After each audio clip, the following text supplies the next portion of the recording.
രാത്രി ഇങ്ങനെ ഇരുന്നപ്പോൾ ഒരു ചെറിയൊരാഗ്രഹം ഒന്ന് പുറത്തു പോയിട്ട് വന്നാലോ. ഒരാൾ അപ്പൂപ്പന്മാരെയൊക്കെ പോലെ പാൻറ്റൊക്കെ പൊക്കി വരുന്നുണ്ടോ.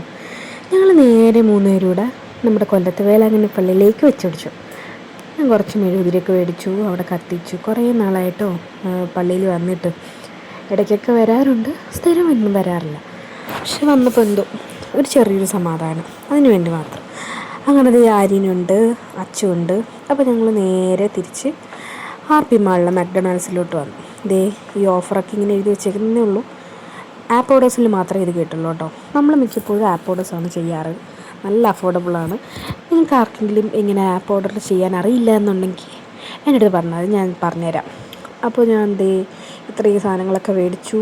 ഞാൻ കുറച്ച് നാളായിട്ട് ചെറിയൊരു ഡയറ്റിലാണ്. അപ്പോൾ ഒത്തിരി സാധനങ്ങളൊന്നും ഞാൻ കഴിച്ചില്ല. അവിടുത്തെ ഒരു ബർഗർ കഴിച്ചു, അത്ര തന്നെ. ആര്യൻ്റെ ഫേവറേറ്റ് ഐറ്റമാണ്. പിന്നെ നമ്മുടെ അച്ചു ഒരു പ്രതിജ്ഞയൊക്കെ എടുക്കുകയാണ്. 4 മാസത്തിൽ അച്ചു ഫിറ്റാകും, ലൈക്ക് ബോഡി ഫാറ്റൊക്കെ കുറച്ചു, ജങ്ക് ഫുഡൊക്കെ നിർത്തി എന്നൊക്കെ. അപ്പോൾ അത് കേട്ടിട്ട് ആര്യൻ്റെ ആക്ഷൻ കണ്ടോ. ഞാനും ആര്യനും ഇങ്ങനെ ഞെട്ടിയൊക്കെ ഇരിക്കുകയാണ്. അങ്ങനെ ഞങ്ങൾ നേരെ നമ്മുടെ പുതിയ പാലമില്ല അതൊക്കെ കണ്ടിട്ട് വീട്ടിലേക്ക് പോയി.